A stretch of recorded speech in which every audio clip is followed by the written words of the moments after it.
এই বাছুর গরুটার বয়স 8 মাস। তো এই বাছুর গরুটার আমার লাম্পি ধরছে 15 দিন আগে।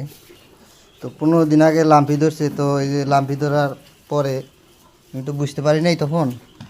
তো হঠাৎ করে দেখতেছি একদিন শুয়ে আছে, তারপরে দেখলাম যে পা একটা ফুলে আছে হঠাৎ।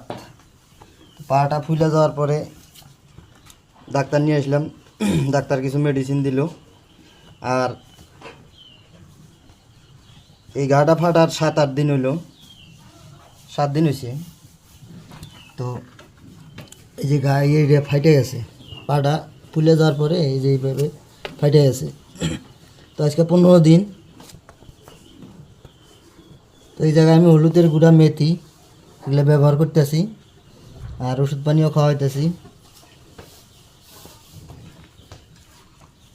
তো আল্লাহর রহমতে ওই এরকমই দেখা যাইতেছে। তো আল্লাহর রহমতে গরু খায়, ভালো রুচি আছে।